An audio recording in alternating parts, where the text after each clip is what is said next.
বিসমিল্লাহির রহমানির রহিম। আসসালামু আলাইকুম। চলে আসছি পৌরসভা ৬ নং ওয়ার্ড কাশিরামপুর দাসবাড়ি। এটা হলো যাই নোয়াখালী মাঝদির দতারহাট বাজার থেকে অল্প একটু আধা কিলোর মতন আসলে এই যে বাড়িগুলো দেখতেছেন এগুলো আশপাশের সব কিন্তু হিন্দু এলাকা এবং কি হিন্দু বাড়ি। তো এইখানে এই বাড়িটা বিক্রি করা হবে। জায়গাটার পরিমাণ হয়েছিল ৩.৫ শতাংশ।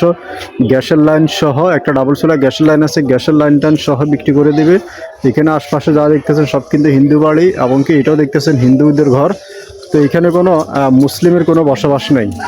এখানে যা দেখতেছেন সব কিন্তু হিন্দুরাই বসবাস করে। তো এখানে একটা ঘর আছে দেখতেছেন, এই ঘরটা সহ বিক্রি করে দেবে।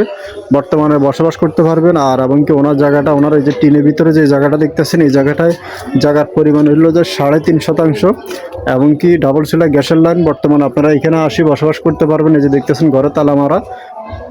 আর এই যে সামনে কিছু অংশ জায়গা দেখতেছেন খালি কল আসলে ওনাদের। তো যারা বিক্রি করবে ওনাদের টাকার প্রয়োজনের জন্য বিক্রি করে দিবে। তো যারা নিতে চান ঘর সহ ডাবল চুলা গ্যাসের লাইন সহ এই জায়গাটা বিক্রি করে দেবে। প্যাকেজ মূল্য মাত্র ২৫ লক্ষ টাকা। ২৫ লক্ষ টাকা প্যাকেজ মূল্য হলে এই জায়গাটা বিক্রি করে দেবে। দেখতেছেন আসিয়ে বসবাস করতে পারবেন। তো এখানে কোনো মুসলিম কোনো দেখবেন না, মুসলিমের কাছে বিক্রি করবেন না, সবাই হিন্দু। এবং কি এই বাড়িটার সামনে কিন্তু দেখতেছেন একটা পুকুর আছে। এই পুকুরটা চাইলে আপনারা ব্যবহার করতে পারবেন। এবং এই যে সামনে দিয়ে কিন্তু এখান দিয়ে একটু সামনে গেলে এখান দিয়ে কিন্তু রাস্তা। যদি আপনারা এখান দিয়ে আসেন, এর সামনে আসলে এই হলো যা রাস্তা। এই হলো যা রাস্তা, সামনে উঠলে মেন রোড, অল্প একটু গেলে সামনে আছে মেন রাস্তা। তো এই রাস্তাটা দিয়ে আসলে আপনার এই বাড়িটা জায়গার পরিমাণ হচ্ছে ৩.৫ শতাংশ। আপনাদের গ্যাস ডাবল চুলা গ্যাস লাইন সহ ঘর সহ বিক্রি করে দেবে মাত্র প্যাকেজ মূল্য ২৫ লক্ষ টাকা।